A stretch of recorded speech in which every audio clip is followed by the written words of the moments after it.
నమస్కారం వార్తలకు స్వాగతం. ముందుగా ముఖ్యాంశాలు.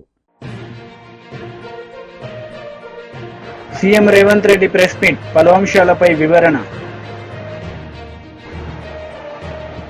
మాజీ మంత్రి Ambati Rambabu press meet, TDP నేతలపై fire. CM Revanth Reddy press meet నిర్వహించారు. ఈ సందర్భంగా పలు అంశాలపై ఆయన మాట్లాడారు.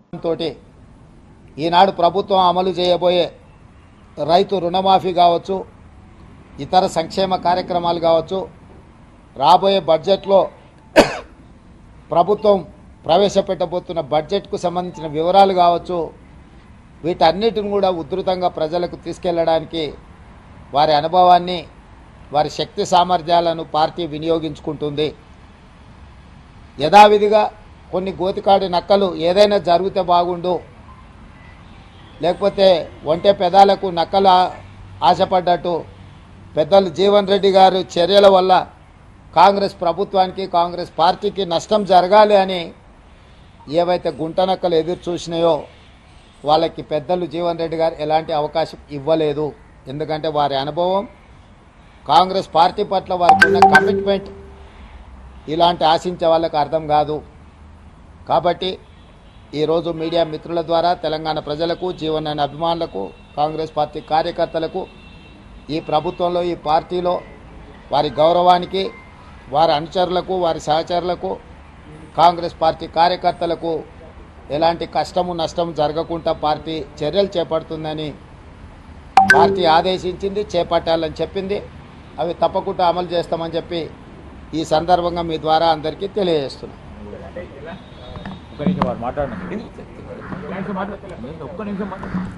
పార్టీ నిరంతర ప్రక్రియ. పార్టీ సమయం సందర్భం వచ్చినప్పుడు వారి అనుభవాన్ని ఏ విధంగా వినియోగించుకోవాలనో తప్పకుండా వారి అనుభవాన్ని పార్టీ వినియోగించుకుంటుంది. చర్చలు మీరు చేస్తున్నారు, ఇంతవరకు మంత్రివర్గం మీదనే చర్చలు జరగలేదు. మీ పార్టీకి మీరు చర్చలు చేసేసిండ్రు, శాఖలు కేటాయించిండ్రు, ప్రమాణ స్వీకారాలకు కూడా మీరు ముహూర్తాలు, అవును, దానికి ఖాళీగా లేవు. అదే కదా మీ మీ మీ తప్పుడు వార్తల వల్ల ప్రజలు గందరగోళంలో ఉన్నారు. విద్యాశాఖకు నేనే మంత్రిని, నేనే ఫుల్ టైం మినిస్టర్ను. నేను పార్ట్ టైమా? నేను కేసీఆర్ నా ఫామ్ హౌస్లో వండుకొని ప్రభుత్వాన్ని నడుపుతున్నానా?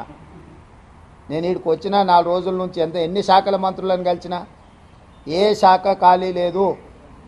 అన్ని శాఖలకు మంత్రులు ఉన్నారు. నా దగ్గర ఉన్న శాఖలకు నేను క్రియాశీలక మంత్రికి ఏమైనా పరీక్షలు నిర్వహించకుండా వదిలేసినామా? 10th క్లాస్ ఎగ్జామ్స్ నిర్వహించలేదా? ఇంటర్మీడియట్ ఎగ్జామ్స్ నిర్వహించలేదా? ఇంజనీరింగ్ ఎగ్జామ్స్ నిర్వహించలేదా? పరీక్షల ఫలితాలు విడుదల చేయలేదా? ఎక్కడైనా గతంలో జరిగినట్టు ఏమైనా లోపాలు జరిగినాయా? నీట్ కానీ, డిఎస్సి నోటిఫికేషన్ కానీ, ఏ పరీక్షలు ఆంధ్రప్రదేశ్లో ఇప్పటివరకు ఎంసెట్ రిజల్టులు కూడా ఇవ్వలే. మేము ఆల్రెడీ ఫలితాలు ప్రకటించేసి భవిష్యత్ కార్యాచరణ కూడా స్పష్టంగా చెప్పినాము. ఇప్పటి వరకు మీ ద్వారా సూటిగా నేను సవాల్ విసురుతున్నా. గతంలో విద్యాశాఖ మంత్రులు చేసిన పనులు, ఈ సంవత్సరం మా విద్యాశాఖ తీసుకున్న నిర్ణయాలను పోల్చి చూడండి. క్యాలెండర్ డేట్ ప్రకారం ప్రతి అంశాన్ని చాలా స్పష్టంగా నిర్దిష్టమైన ప్రణాళికతో ముందుకెళ్తున్నాము. కొంత పొలిటికల్ పార్టీ ఓన్డ్ మీడియా, అంటే రాజకీయ పార్టీలు నిర్వహించే టీవీలు కానీ, పేపర్లు కానీ, ఆ రాజకీయ పార్టీల యొక్క ప్రయోజనాలను కాపాడడానికి శాఖలకు మంత్రులు లేరు. కేసీఆర్ 2018 గెలిచిన తర్వాత ఆయన ఒక్కడే ముఖ్యమంత్రిగా పదవి చేపట్టి కొన్ని నెలలు మంత్రులే లేరు. ఏ రోజన్నా, ఏ పేపర్ అన్నా, ఏ టీవీ అన్నా ఇట్లుంటుందా అని ఎవరన్నా మాట్లాడినరా? 12 మంది మేము నిరంతరము కష్టపడి వివిధ శాఖలలో సమన్వయం చేసుకొని ఎన్ని సమీక్షలు చేసిన, విద్యాశాఖ మీద నేను ఎన్ని సమీక్షలు చేసిన, ఎన్ని రిజల్ట్స్ రిలీజ్ చేసిన. సో ఊరికే ఏదో ఒకటి అనేసి ఈ ప్రభుత్వం మీద బురద జల్లాలన్న ఆలోచన రాజకీయ పార్టీలకు సంబంధించిన మీడియా వాళ్ళు ప్రయత్నం చేస్తే తప్పులేదు. YCP leader Ambati Rambabu media సమావేశం నిర్వహించారు. ఈ సందర్భంగా పలు అంశాలపై ఆయన మాట్లాడారు. 10 సంవత్సరాల క్రితం ఈ రాష్ట్రంలో ప్రారంభమైనటువంటి 10-12 సంవత్సరాల క్రితం ప్రారంభమైనటువంటి రాజకీయ పార్టీ, చాలా బలమైనటువంటి రాజకీయ పార్టీ. 67 సీట్లు మొదటిసారిగా గెలుచుకున్నాం. తరువాత 151 సీట్లు గెలుచుకున్నాం. మొన్న కేవలం 11 సీట్లకే పరిమితమయ్యాం. కానీ 40% ఓట్ షేర్ ఉన్నటువంటి రాజకీయ పార్టీ, 60% మాకు వ్యతిరేకంగా ఉంది. అక్కడ ముగ్గురు గెలిస్తే 60% అయింది. మేము ఒక్కళ్ళమే 40% కొన్నాం. సీట్లు 11 ఉండవచ్చు. చాలా బలమైనటువంటి రాజకీయ పార్టీగా ఏర్పడినటువంటిది జగన్మోహన్ రెడ్డి గారి నాయకత్వంలో ఉన్నటువంటి వైఎస్ఆర్ కాంగ్రెస్ పార్టీ అనేది దయచేసి మర్చిపోవద్దని మనం చేస్తున్నాం. మేము మా పార్టీ కార్యకలాపాల కోసం రాష్ట్ర వ్యాపితంగా మేము ఆఫీసులు కట్టుకోవాలని నిర్ణయించుకున్నాం. అన్ని చోట్ల చట్టబద్ధంగా, ధర్మంగా, న్యాయంగా స్థలాలను కేటాయించుకున్నాం. మేము ప్రభుత్వం కేటాయించింది. ఇదేం కొత్త కదే. మేము వచ్చిన తర్వాతే జగన్మోహన్ రెడ్డి గారు కేటాయించలేదే. ఇది చంద్రబాబు నాయుడు గారు పెట్టినటువంటి సాంప్రదాయం, చంద్రబాబు నాయుడు గారు ఇచ్చినటువంటి జీవోలు. ఆ జీవోల ప్రకారం, ఆ జీవోలన్నీ కూడా నిన్న నాని గారు చాలా వివరంగా వివరించారు. చంద్రబాబు నాయుడు గారే ఆయన జీవోలు తీసుకొచ్చి ఈ రాష్ట్రంలో అనేక చోట్ల, ఈవెన్ ఎన్టీఆర్ ట్రస్ట్ పేరుతో ఉన్నటువంటి తెలంగాణలో ఉన్నటువంటి బిల్డింగ్ కూడా, ఇవాళ ఇక్కడ తాడేపల్లిలో ఉన్నటువంటి బిల్డింగ్ కూడా, లేదా ఏలూరులోనూ మరొక చోట రాష్ట్ర వ్యాప్తంగా తెలుగుదేశం పార్టీ ఆఫీసులన్నీ కూడా ఇలా మీరు కేటాయించుకుని కట్టుకున్నవే. వాటి మీద మేము ఎప్పుడన్నా పడగొట్టడానికి ప్రయత్నం చేశామా? చేయలేదే. మీరు అధికారంలోకి వచ్చారు. మాకు నిర్మాణంలో ఉన్నాయి. మాది కొత్త పార్టీ కదా. మీరంటే 14 సంవత్సరాలు ముఖ్యమంత్రిగా చేశారు. ఎన్టీ రామారావు గారు ఇప్పుడు ప్రారంభించినటువంటి పార్టీ.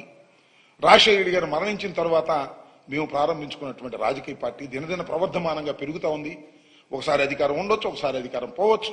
ఇప్పుడు ఏదైనా జరగవచ్చు. That is a different matter. But బలమైనటువంటి ఒక రాజకీయ శక్తి ఈ రాష్ట్రంలో వైఎస్ఆర్ కాంగ్రెస్ పార్టీ. ఇది కాదని నేను సత్యం, నేను మనవి చేస్తున్నాను. దానికి మేము పార్టీ కార్యకలాపాల కోసం మీరు ఇష్యూ చేసినటువంటి జీవో ప్రకారం, చంద్రబాబు నాయుడు గారు క్రియేట్ చేసినటువంటి జీవో ప్రకారం, చంద్రబాబు నాయుడు గారి ప్రభుత్వం క్రియేట్ చేసినటువంటి జీవో ప్రకారం వాళ్ళు కేటాయించుకున్నారు. ఏ జీవో ప్రకారం అయితేనే ఆ జీవో ప్రకారమే మేము గవర్నమెంట్ భూముల్ని కేటాయించుకొని మేము నిర్మాణాలు చేస్తుంటే ఏం చేస్తున్నారు మీరు? ఇవాళ తాడేపల్లిలో ఉన్న మా బిల్డింగ్ని పాల్గొట్టేశారు. టకటకటక నిమిషాల మీద పాల్గొట్టేశారు. ప్రమాణ స్వీకారం చేశారు, మా ఆఫీస్ పాల్గొట్టేశారు. అదేమంటే జగన్మోహన్ రెడ్డి గారు విధ్వంసకారుడు, జగన్మోహన్ రెడ్డి గారు ప్రజావేదికను కూల్చేశాడు ముఖ్యమంత్రి అవ్వంగానే అని మాట్లాడి నోరులేనేవి. అది ప్రజావేదిక, అది ప్రభుత్వాన్ని. జగన్మోహన్ రెడ్డి గారు ప్రభుత్వానికి వచ్చిందో తొలగించాడు, ప్రభుత్వ ఆస్తిని తొలగించాడు. మీరు ప్రభుత్వానికి వచ్చారు, చంద్రబాబు నాయుడు గారు ప్రమాణ స్వీకారం చేశారు, అసెంబ్లీ జరుగుతూనే ఉంది. మా పార్టీ ఆఫీసు, మేము కష్టపడి కట్టుకున్నటువంటి ఆఫీసు, మీరు ఇచ్చినటువంటి జీవోల ప్రకారం మేము స్థలాన్ని కేటాయించుకుని కట్టుకుంటున్నటువంటి దాన్ని టపటపా తెల్లారగట్టొచ్చి పాల్గొట్టేశారే. మీరు విధ్వంసకారు. టీడీపీ లీడర్ మీడియా సమావేశం నిర్వహించారు. ఈ సందర్భంగా పలు అంశాలపై ఆయన మాట్లాడారు. పార్టీ ఆఫీసులో చాలా కాలం ఆయన రాత్రులు అక్కడే పడుకున్నాడు. తర్వాత ఎక్కడైనా బాడుకి కళ్యాణ మండపాలు తీసుకొని భద్రత కోసం ఒక దగ్గర ఆ సెక్యూరిటీ కోసం ఏర్పాటు చేశాం. అంతే తప్ప ప్యాలెస్లో ఉండే ఆలోచన ఆయనకి లేదు. ఇవాళకి కృష్ణా గట్టు మీద ఉన్నటువంటి చిన్న ఇంట్లో ఉంటున్నాడు. అది కూడా మీరు తప్పుపట్టారు. అధికారంలో ఉన్నన్ని రోజులు వేధించుకు తిన్నారు. ఇవాళ 28 ప్యాలెస్లు కడుతున్నావా నువ్వు రాష్ట్రంలో? ఎవరికి? నీకేనా? నీ వారసులు ఎవరైనా? ఉండేది 2 బిడ్డలు నాకు తెలిసి. పాపం వాళ్ళిద్దరూ లండన్లో ఉన్నారు, ఇక్కడ లేరు. వారికి ఏమైనా భవిష్యత్తులో బిడ్డలు పుడితే వాళ్ళకు కూడా తల ఒక ప్యాలెస్ రాయడానికా? ఎందుకు ఈ ప్యాలెస్లు? ఉదాహరణకి మిమ్మల్ని అడుగుతున్నాను నేను, మీరే చెప్పాలి. సీనియర్లు అందరూ నెల్లూరులో కట్టేటువంటి ప్యాలెస్ ఎక్కడ కడుతున్నారండి? నెల్లూరు పట్టణం నగరం ఎక్కడుంది? జిల్లా కేంద్రం ఎక్కడుంది? నెల్లూరులో పెట్టే కార్యాలయం ప్యాలెస్ ఎక్కడుంది? జనార్దన్ రెడ్డి కాలనీ వెంకటేశ్వరపురం దాటాక ఉంది. అంటే పెరుగుద్దా? అంటే మామూలుగా పట్టణాలు ఊర్లు ఉత్తరం పెరుగుతాయి అంటారు.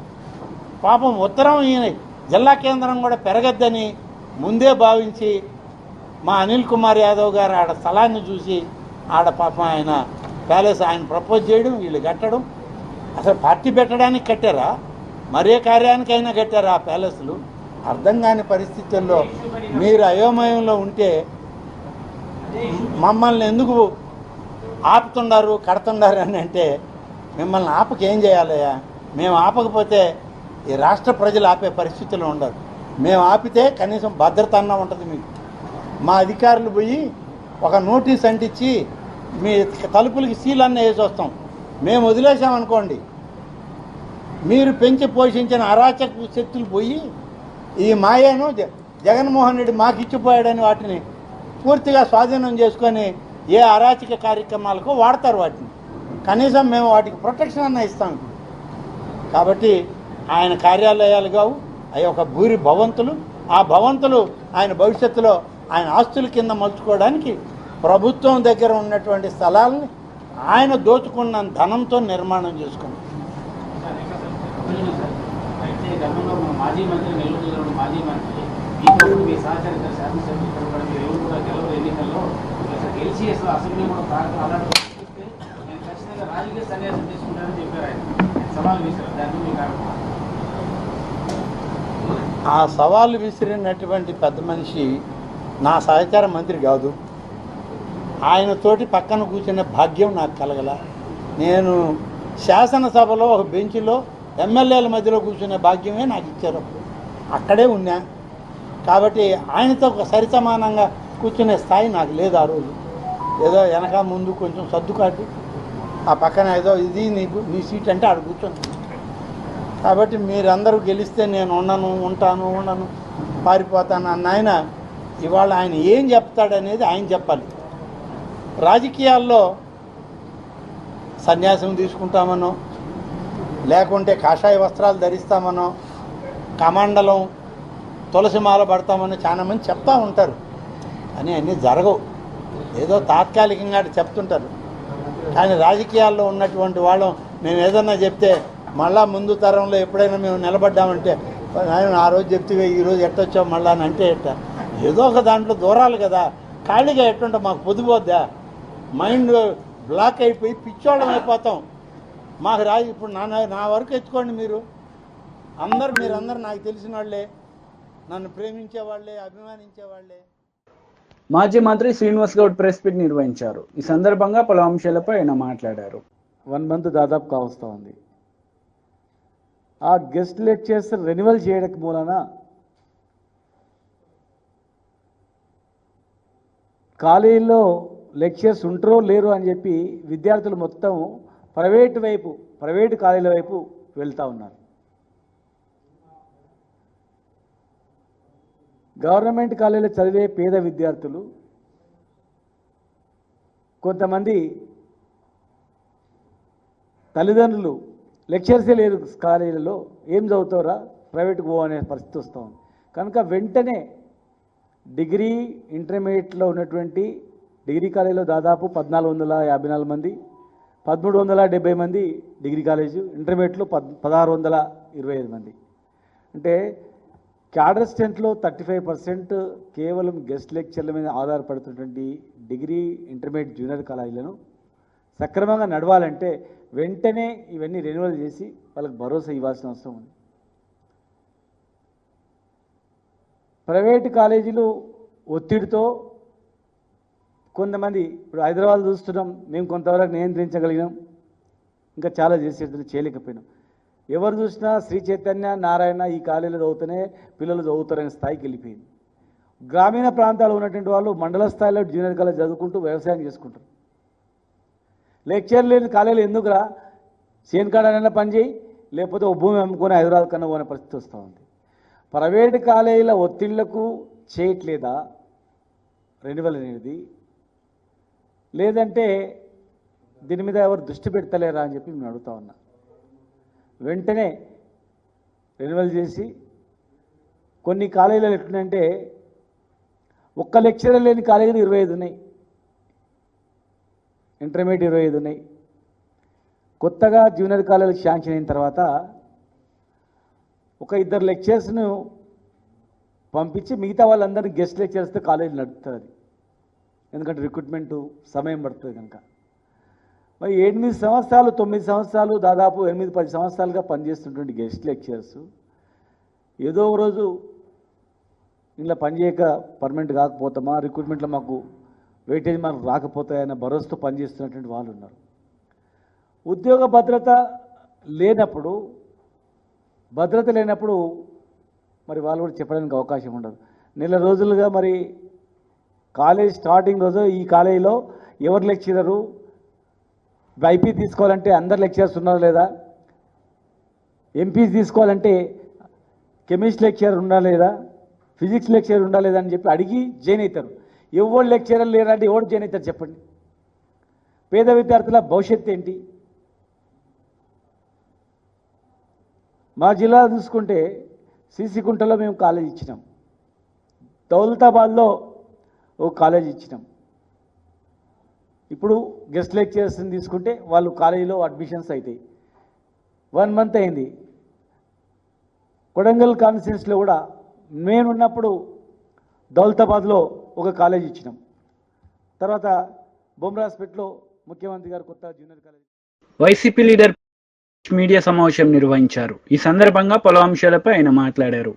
పిన్నెల్లి రామకృష్ణారెడ్డిని ఎలాగైనా ఓడించాలని చెప్పి ఒక ఉద్దేశంతో తెలుగుదేశం పార్టీ వాళ్ళు అక్కడ సృష్టించిన వివాదాలు కానీ అల్లర్లు కానీ ఇవన్నీ కూడా ఒక్కసారి మనం అందరం కూడా ఆలోచించాల్సిన అవసరం ఉంది.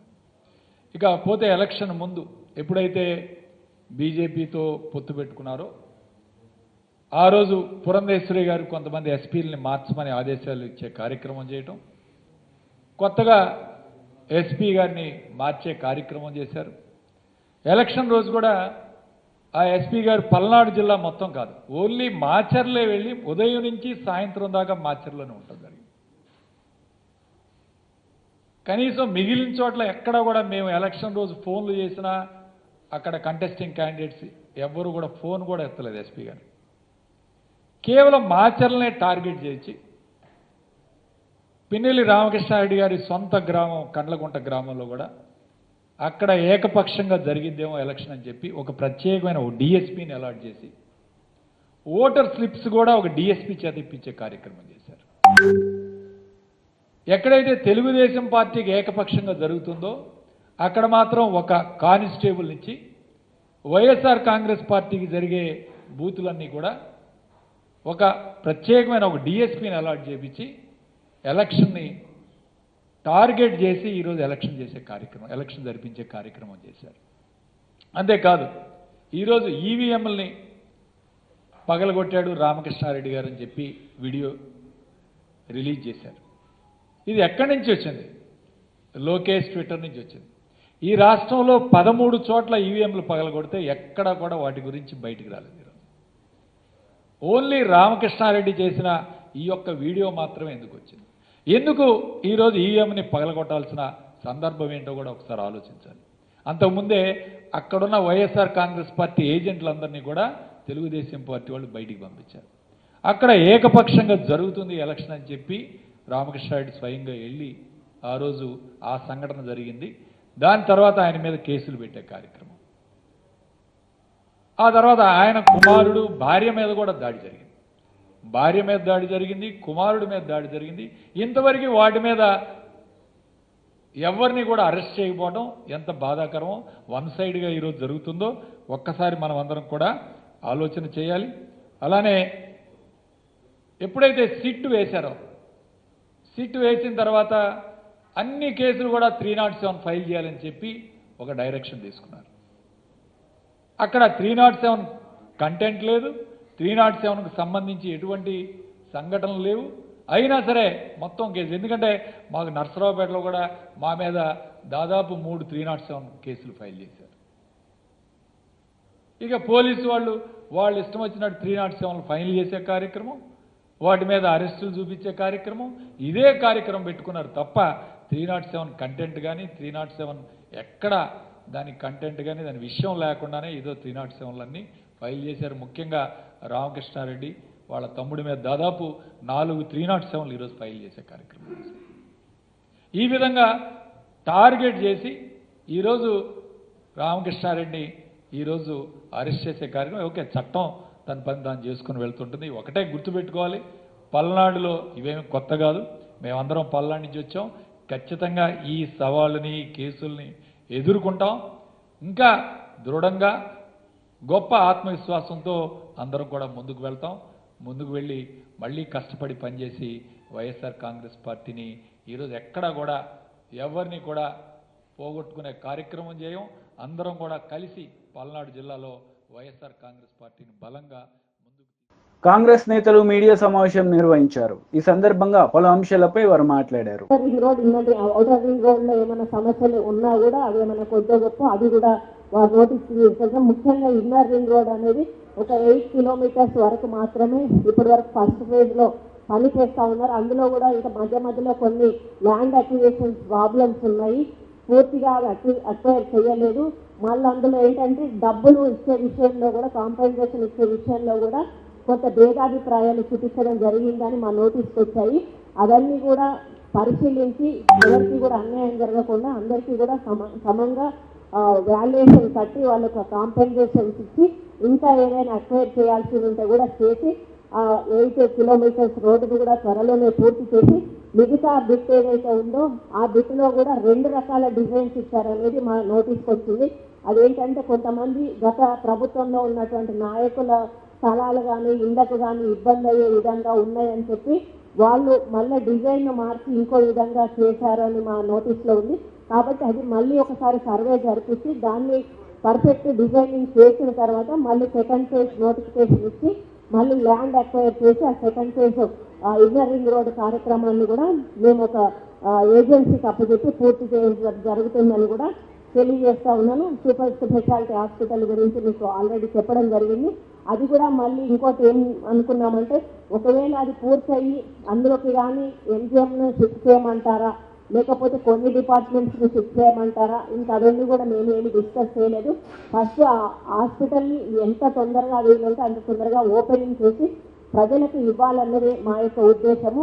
అసలు మామూలుగా హాస్పిటల్స్ అనేటివి 12 అంతస్తుల కంటే కూడా ఎక్కువ కట్టకూడదని నామ్స్ ఉన్నాయి మనకు గైడ్లైన్స్ ప్రకారము. కానీ వీళ్ళు 24 అంతస్తుల వరకు కూడా కట్టారు. ఆ మిగతా 12 అంతస్తుల్లో పేషెంట్లను ఉంచడానికి వీలు లేదు. అది ఏ విధంగా మళ్ళీ యూజ్ చేసుకోవాలి అనేది కూడా మేము ముఖ్యమంత్రి గారితో డిస్కస్ చేసి ఆ బిల్డింగ్ను కూడా వేస్ట్ కాకుండా మరి ఏ విధంగా యూజ్ చేయాలనేది కూడా వారు ఆదేశాల మేరకు మేము దాన్ని కూడా యూజ్ చేయడం జరుగుతుంది. అదేవిధంగా కాళోజీ కళాక్షేత్రము కొన్ని సంవత్సరాలుగా నడుస్తూ ఉంది. కాళోజీ కళాక్షేత్రము చిన్న ఇబ్బందులు ఉన్నా కూడా పోయిన ప్రభుత్వం పట్టించుకోలేదు. మరి రాబోయే 9వ తారీఖు డేట్ ఉన్నట్టుంది కాళోజీ గారి పుట్టినరోజు సందర్భము. ఈ లోపల మనకు కొన్ని ఫండ్స్ రిలీజ్ గవర్నమెంట్ నుంచి వస్తే అప్పటి వరకు పూర్తి చేసి దాన్ని ఓపెనింగ్కి సిద్ధం చేస్తామని చెప్పి కూడా అధికారులు చెప్పడం జరిగింది. అది కూడా ముఖ్యమంత్రి గారితో చర్చించి వాటికి కావాల్సిన నిధులు ఏవైతే ఉన్నాయో అవి విడుదల చేసి ఆ బిల్డింగ్ను కూడా పూర్తి చేసి మరి ప్రజలకు అంకితం చేయాలనేది ఈరోజు మేము ఈ మీటింగ్లో ప్రిలిమినరీ మీటింగ్లో డిస్కస్ చేసుకోవడం కూడా జరిగింది. ఇంకొకటి ఇందిరా మహిళా శక్తి అని కొన్ని గ్రూప్స్ని తయారు చేసి ఆ రోజు ముఖ్యమంత్రి గారు హైదరాబాద్లో ఒక పెద్ద మీటింగ్ కూడా పెట్టారు. మహిళా శక్తి అనేటువంటి మీటింగ్ మీ అందరికీ కూడా తెలుసు. దీంట్లో ఏంటంటే మహిళలందరికీ కూడా సెల్ఫ్ హెల్ప్ గ్రూప్స్కి ప్రభుత్వం నుంచి బ్యాంకర్స్ ద్వారా లింకేజ్ లోన్స్ ఇచ్చి వాళ్ళు చిన్న అంటే స్టార్టప్ కంపెనీస్ కానీ ఇండివిజువల్ ఏదైనా ఇన్కమ్ డెవలపింగ్ సోర్సెస్ లాగా పెట్టుకొని వాళ్ళంతటా వాళ్ళు ఫైనాన్షియల్గా ఎదగడానికని ఈ కార్యక్రమం చేయడం జరుగుతుంది. ఇందులో దాదాపుగా రేపు ముఖ్యమంత్రి గారి చేతుల మీదుగా ఒక 20 కోట్ల రూపాయలు మహిళా శక్తి వాళ్ళకి దాన్ని ఇందిరా మహిళా శక్తిగా పేరు పెడుతూ వాళ్ళకు చెక్ కూడా డిస్ట్రిబ్యూషన్ చేయడం జరుగుతుంది. దానివల్ల మహిళలు వాళ్ళ సొంతగా సంపాదించుకొని వాళ్ళ కుటుంబానికి ఆసరా అయ్యే విధంగా, ఎందుకంటే ముఖ్యంగా రూరల్ ఏరియాలలో కూడా పనులు చాలా తక్కువగా ఉన్నాయి, మెషిన్స్ ఎక్కువగా వచ్చాయి. మన అప్పుడు సోనియా గాంధీ గారు యూపీఏ చైర్పర్సన్గా ఉన్నప్పుడు 100 రోజుల పని పెట్టారు కాబట్టి ఈరోజు గ్రామాల్లో ఇంతో అంతో వాళ్ళకి పనులు దొరుకుతూ ఉన్నాయి. మరి రేపు ఎప్పుడు కూడా పనులు ఉండాలంటే మహిళలకు వాళ్ళకు పని కల్పించాలన్నటువంటి ఉద్దేశంతో ఈ మహిళా శక్తి రుణాలు అనేటివి మేము మంజూరు చేయడం జరుగుతుంది.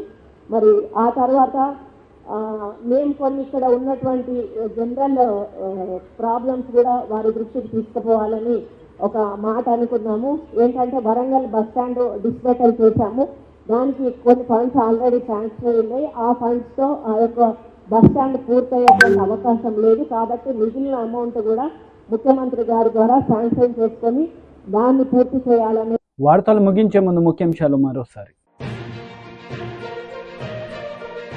CM Revanth Reddy press meet, పలు అంశాలపై వివరణ. మాజీ మంత్రి Ambati Rambabu press meet, TDP నేతలపై ఫైర్. ఈ వార్తలు ఇంతటితో సమాప్తం. తిరిగి ప్రసారమయ్యే వార్తలు మళ్ళీ కలుద్దాం. అంతవరకు సెలవు. నమస్తే.